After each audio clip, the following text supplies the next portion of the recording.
Bonjour chers élèves, le but de cette capsule est de vous en apprendre plus sur les nombres fractionnaires et sur les fractions impropres. Tout d'abord, un nombre fractionnaire est un nombre qui est formé d'un nombre entier et d'une fraction. Par exemple, 2 entiers et un quart. Nous pouvons le représenter sous forme de dessin avec deux parties entières et un quart. Une fraction impropre est quant à elle une fraction qui possède un numérateur plus grand qu'un dénominateur, par exemple 4 tiers, que nous pouvons représenter sous cette forme, chaque carré représentant un tiers. Nous voyons ici, nous avons 1, 2, 3 et 4 tiers. Cependant, le plus important est de voir comment nous pouvons transformer un nombre fractionnaire en fraction impropre. Une façon de procéder est de passer par le dessin. Représentons 2 et un quart sous forme de dessin. Pour obtenir une fraction impropre, nous allons séparer nos entiers en quarts pour obtenir une fraction avec le même dénominateur qu'au début, comme ceci. Et puis, nous avons simplement à compter combien nous avons de quarts. 1, 2, 3, 4, 5, 6, 7, 8 et 9. Donc, 2 et un quart est égal à 9 quarts. Procédons maintenant à l'inverse. Partons d'une fraction impropre que nous pouvons représenter sous forme de dessin. Nous observons que 3 tiers est égal à une unité complète plus un tiers. Donc, la fraction 4 tiers est égale au nombre fractionnaire 1 et 1 tiers. Il y a aussi une méthode en calcul que nous pouvons utiliser.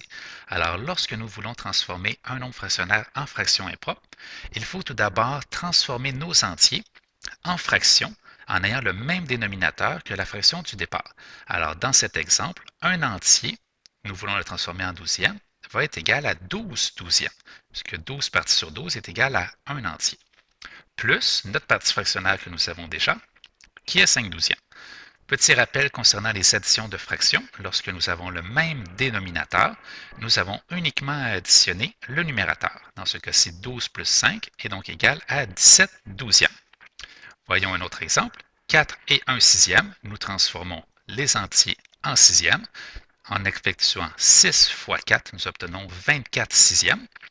La preuve que 24 sixièmes est égal à 4, c'est que la fraction 24 divisé par 6 est égale à 4, plus 1 sixième, ce qui nous donne 25 sixièmes.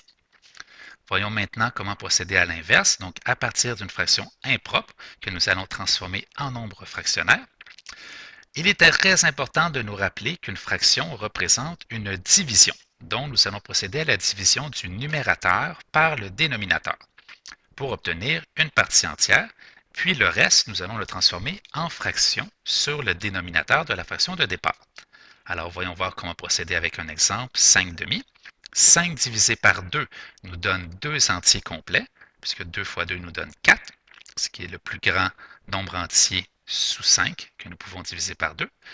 Il nous reste ensuite une unité à placer que nous allons transformer en fraction avec le dénominateur du départ, donc 1 sur 2 est égal à 1 demi, le tout étant égal à 2 et 1 demi. Et un autre exemple, 9 cinquièmes, 9 divisé par 5 nous donne un entier complet. Il nous reste 4 unités à placer que nous transformons en fraction, 4 cinquièmes, le tout étant égal à 1 et 4 cinquièmes. Et finalement, il est important de remarquer que certaines fractions impropres peuvent être égales à un entier. C'est le cas lorsque nous divisons le numérateur par le dénominateur et que nous obtenons directement un entier, comme ici, 12 divisé par 6 nous donne 2 entiers. Vous en savez maintenant plus sur les nombres fractionnaires et les fractions impropres et comment les convertir d'une à l'autre.